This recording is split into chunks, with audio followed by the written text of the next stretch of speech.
in relation to what it can now do to a small country on its eastern border. And it started all the activities, and I will name a couple, which not only was a violation of our territorial integrity, but also was an undermining of our investment prospects in that almost 3/5 of Guyana. I will come to that. And I must quote from one of our greatest statesmen,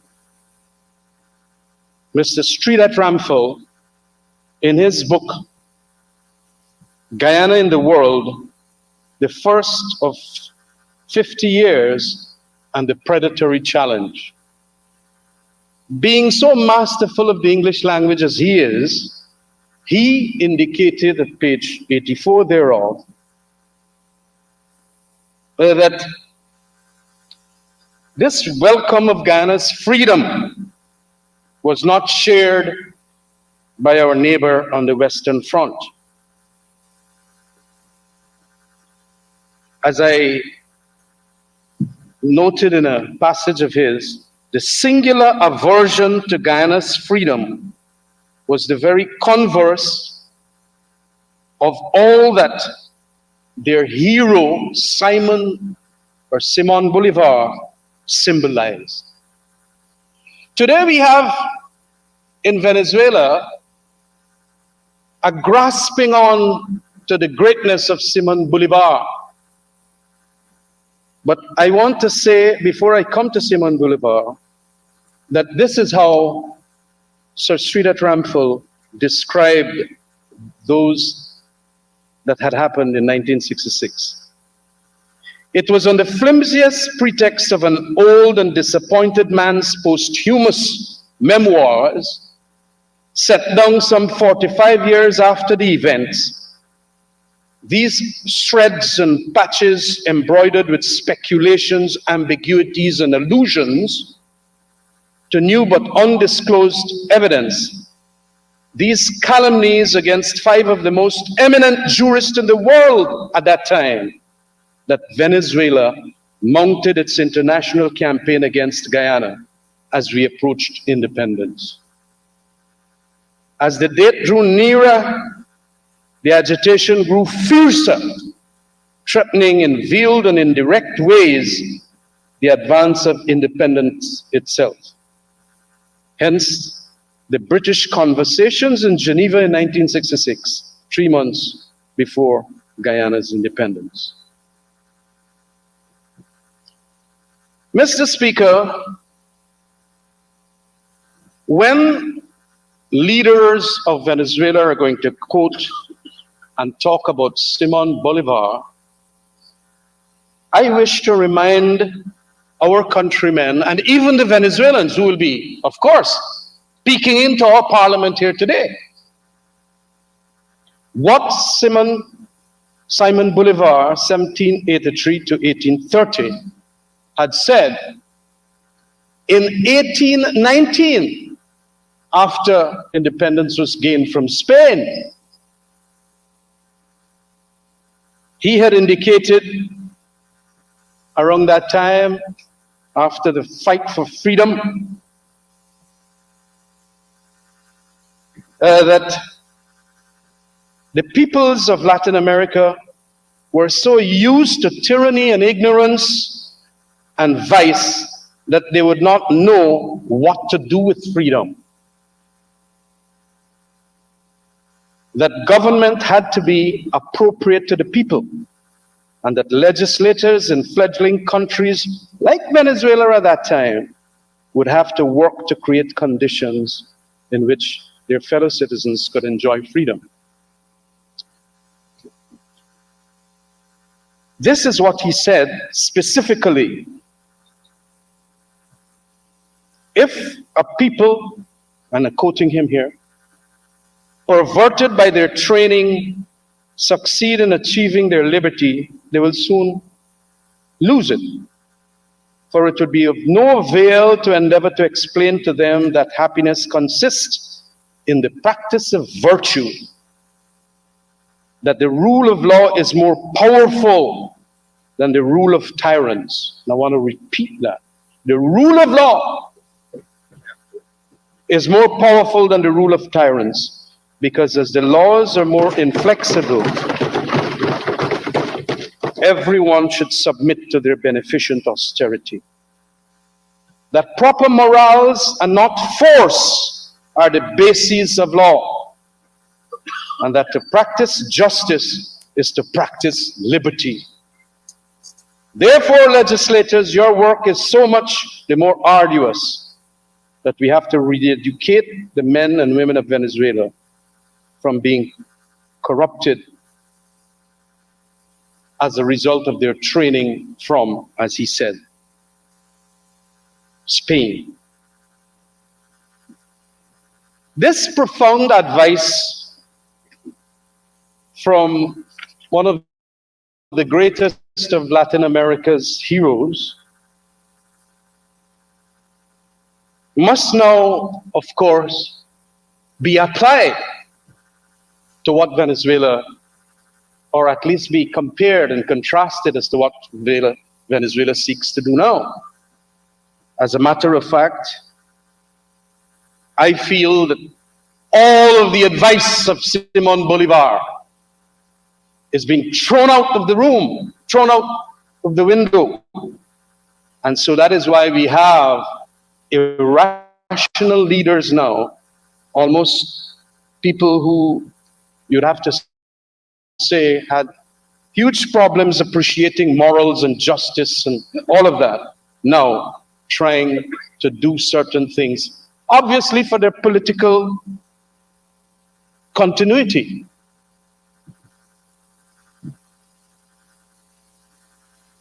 Rationality is important in international politics.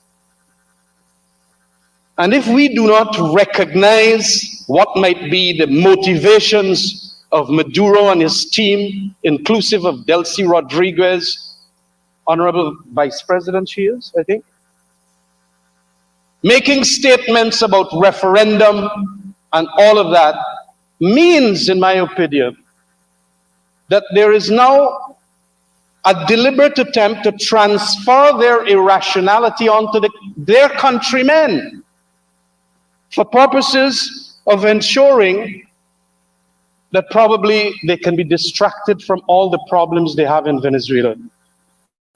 And Venezuela got a lot of problems, Mr. Speaker. A humongous amount. I got a book, The New Map, by Daniel Yergin, and was doing some readings in relation to what might be their motivation. And of course, he was talking about climate and the clash of nations and energy. It is not only to distract the present leaders of Venezuela, it seems, they wanting to distract their bad governance and whatever else, but it is also to extend, in view of the fact that we have now found oil in Guyana, to try to have a hand in that. I am glad that we signed the deal with ExxonMobil that had geopolitical advantages about it, although a number of people said that it was the most rotten deal that we ever did. We are going to see the benefit of it as a result of it. Mr. Speaker, it all started, as I said, in Venezuela under especially Hugo Chavez, with his mantra of socialism of the 21st century, and it would become Chavez after Maduro thereafter.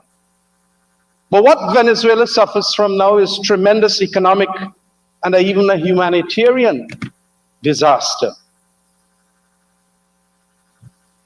I mean, we know that in the 1990s, Venezuela was hitting 3.3 million barrels per day.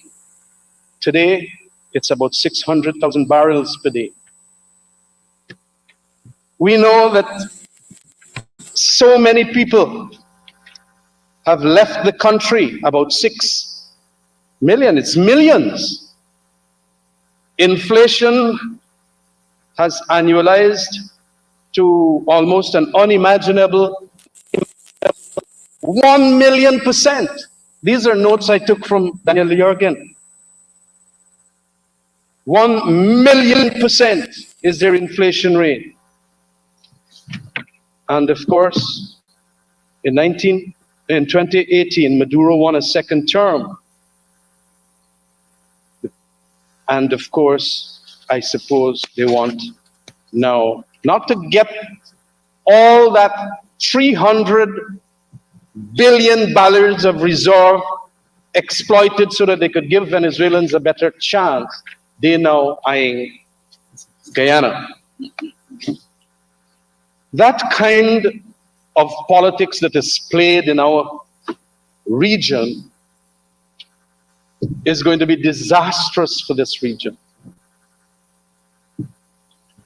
And the provocation, as we are seeing, has now gone to a referendum, as I said, to transfer the irrationality onto the ordinary, simple, peace-loving citizenry of Venezuela. Mr. Speaker, we cannot allow that, and it is for that reason, too, that we are all here united. And what more unity I see in this assembly sitting here is the fact that we have the diplomatic corps. We have so many others with us appreciating that indeed there must not be any confrontation on that western border.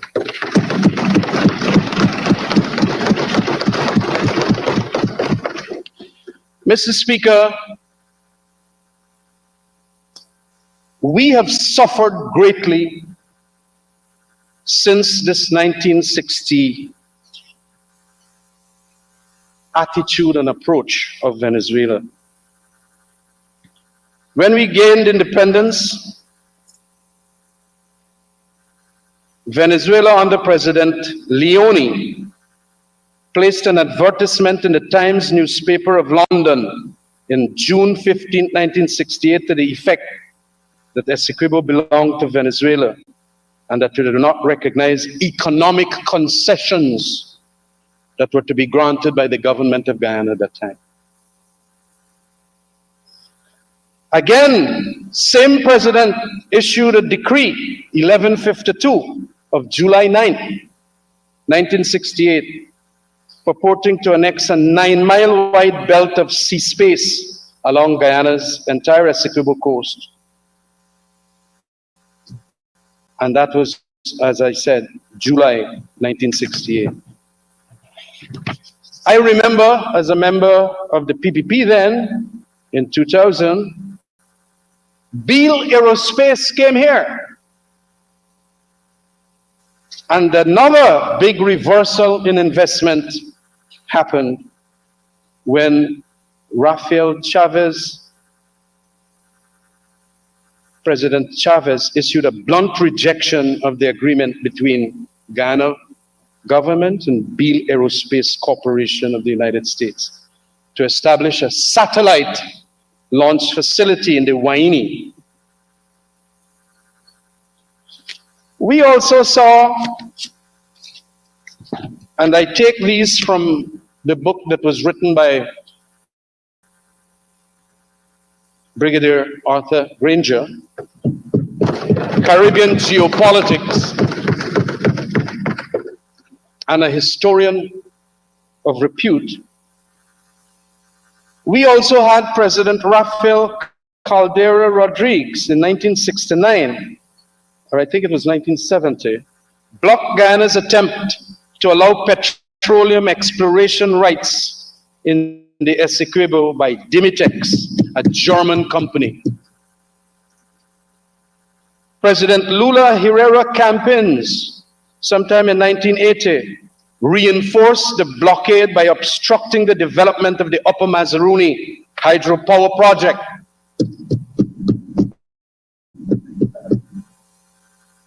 He said that the whole of Essequibo belongs to them, and he asserted. And of course, Venezuelan Foreign Minister Jose Zambrano wrote a letter giving the president of the World Bank an ultimatum to refrain from financing the Upper Mazaruni hydroelectric project. Mr. Speaker, notwithstanding all of this, we also saw in 2013, October the 10th, when the frigate Guyana of the Bolivarian Navy of Venezuela, entering Guyana's exclusive economic zone, and under the threat of force, prevented the unarmed vessel Technic Perdana from conducting seismic surveys.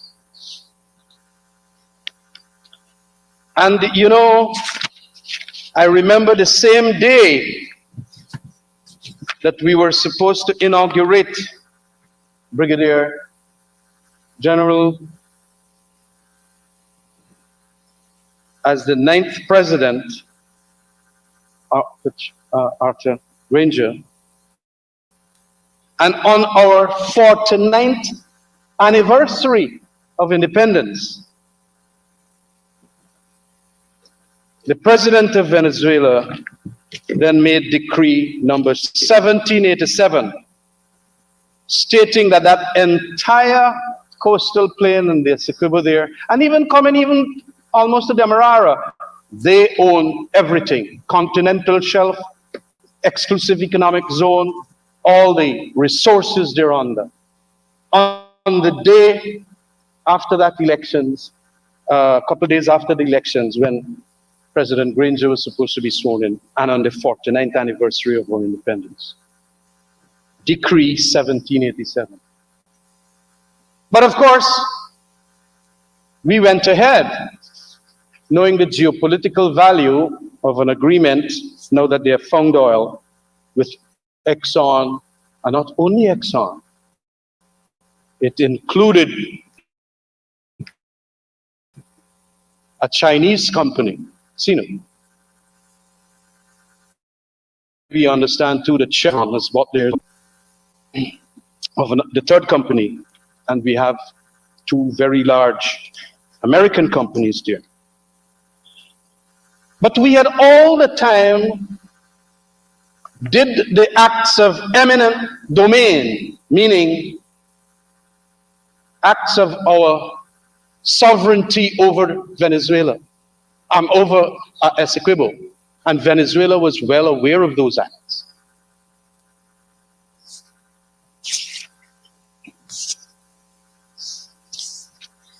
We, in 1977,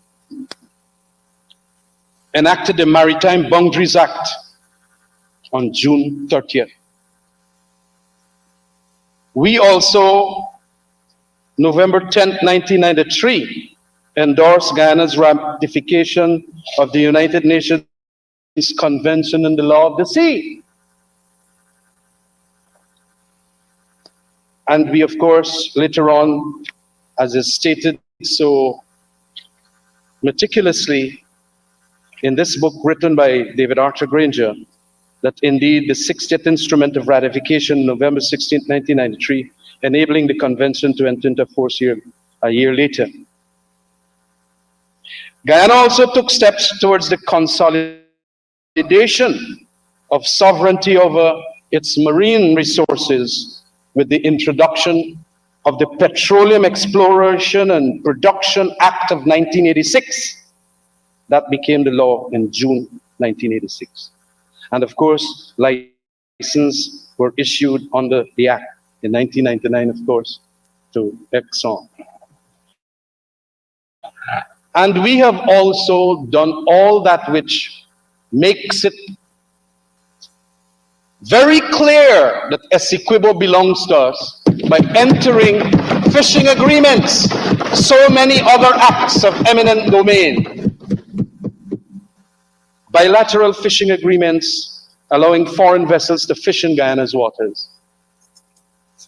And I want to say, with all these activities we did, that was to ensure that we can get the benefit of that largesse out there, we must appreciate that indeed it is our land and nobody else's. Not a blade of grass.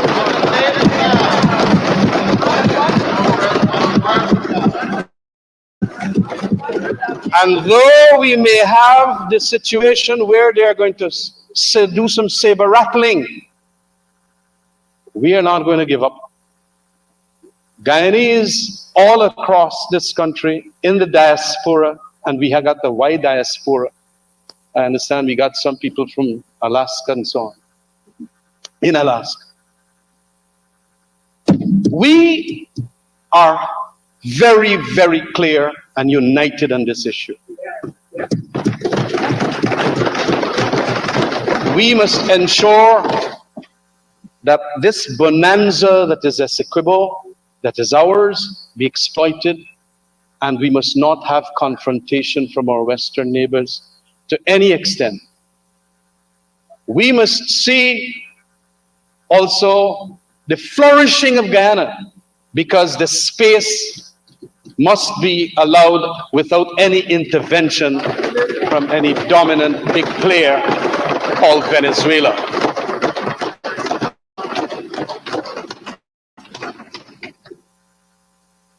Mr. Speaker,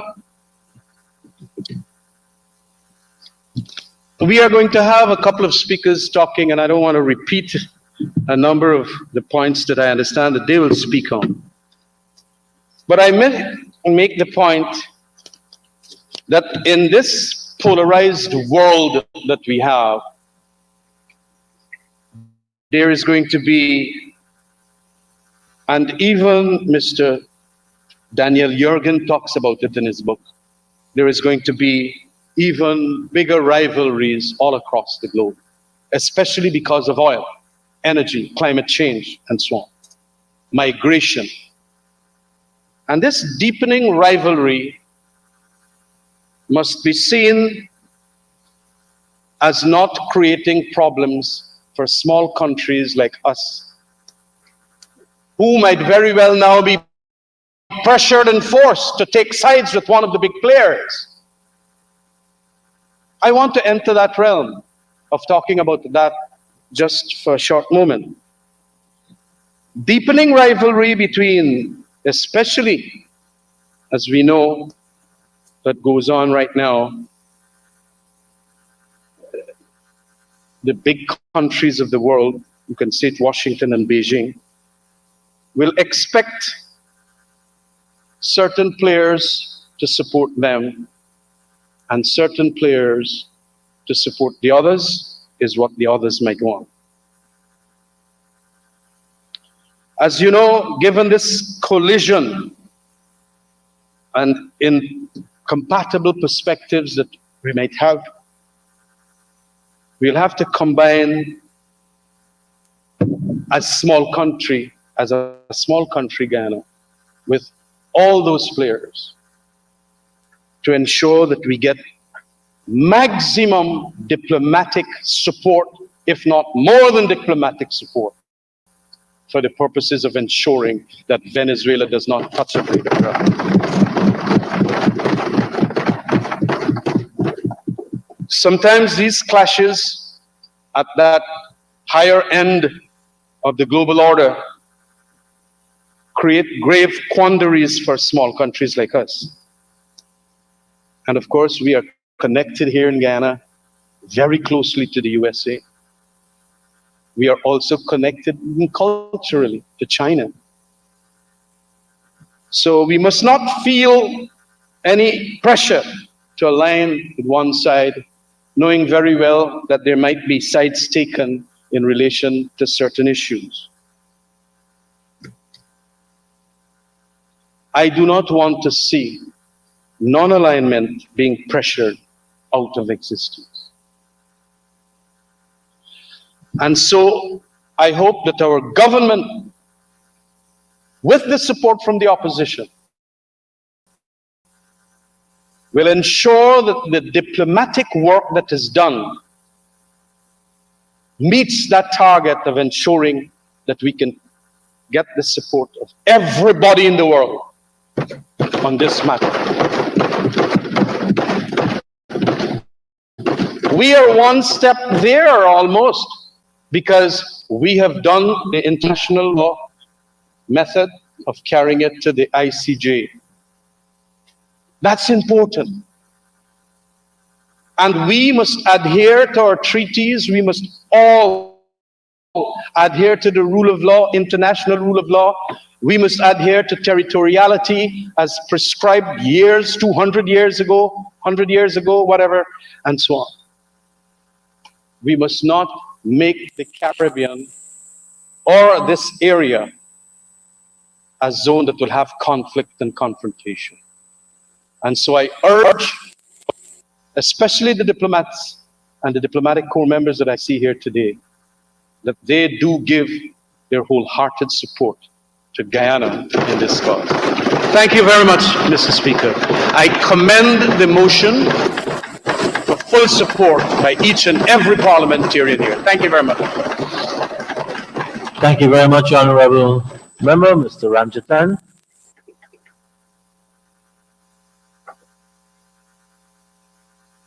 I know everyone has been extremely attentive. Our Deputy Speaker makes her maiden speech in the National Assembly. The custom is utter silence.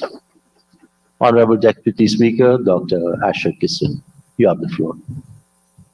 Thank you, Mr. Speaker. Allow me to stand on all protocols already established. Mr. Speaker, I stand before you today, before the people of Guyana. First of all, expressing gratitude for this extraordinary sit-in. To you, to the government of Guyana, to the opposition, and to my parliamentary joiner partners. This issue cannot go on. Today's sit-in is extremely important. It is a matter of urgency and must be treated as such continuously. Today I stand in full support of this motion for the government and the people of the Cooperative Republic of Guyana, and reaffirm in recognition of the 1899 Arbitral Award and the 1966 Geneva Agreement.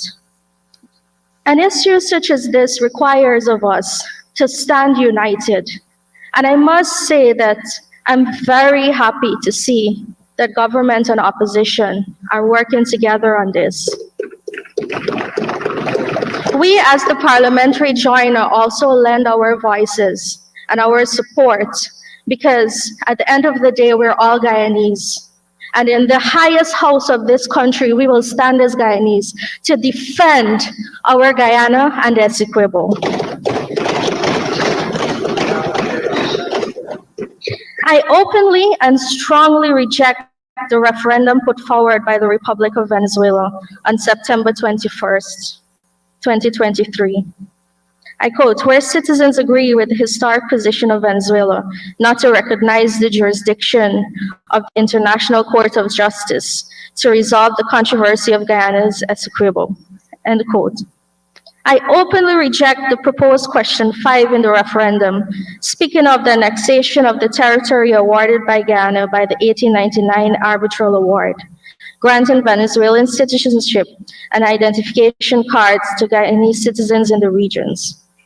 For the thousands of people at home, what Venezuela is saying to us, to our nation, is they have no regard for what the International Court of Justice says. That they have intention of making our Guyanese citizens Venezuelans in order to take the territory from us. We condemn this referendum and we will not be having it. Mr. Speaker, while we all agree that this is contemptuous of the legal process prevailing before the International Court of Justice, Allow me to express my open and honest displeasure at the disrespect shown by the Republic of Venezuela for Guyana and its territorial integrity.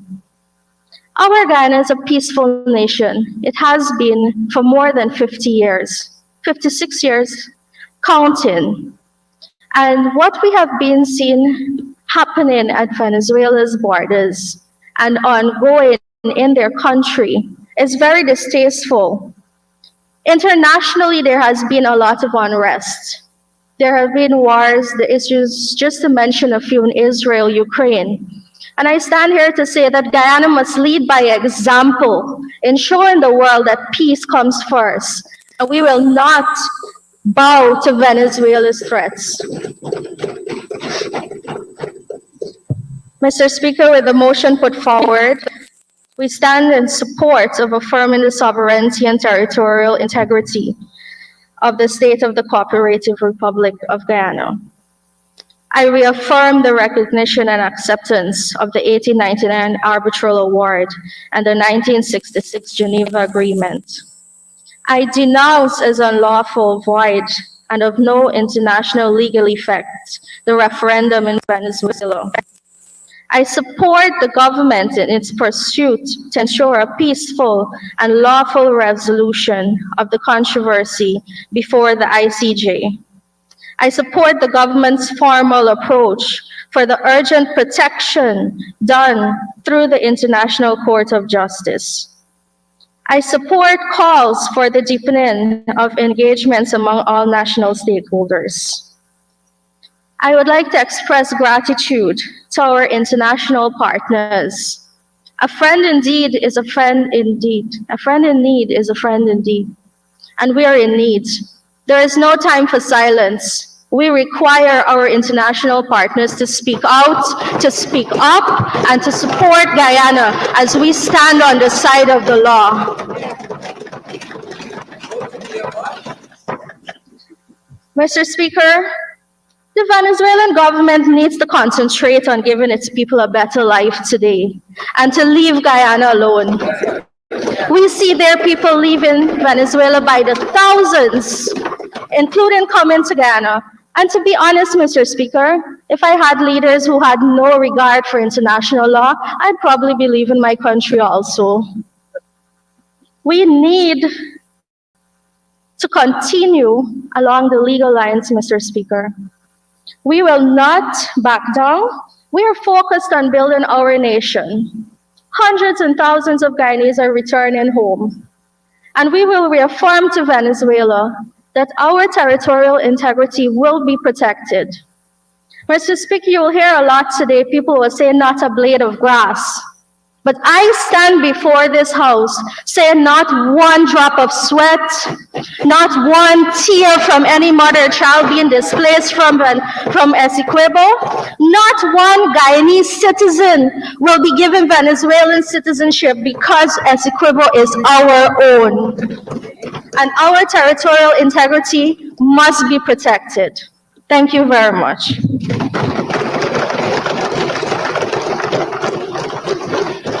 Thank you very much, Honorable Member.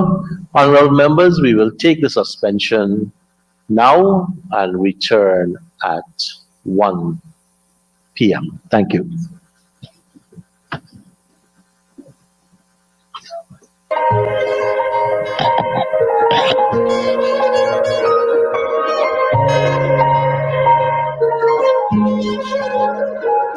We are a peaceful people.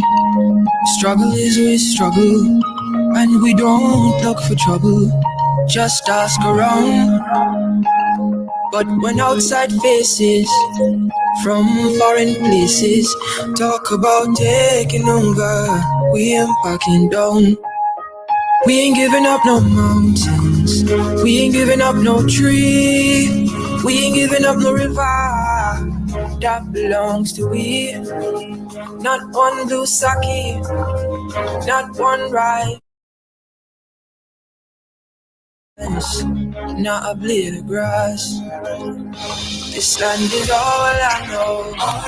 We gonna make it somehow.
Thank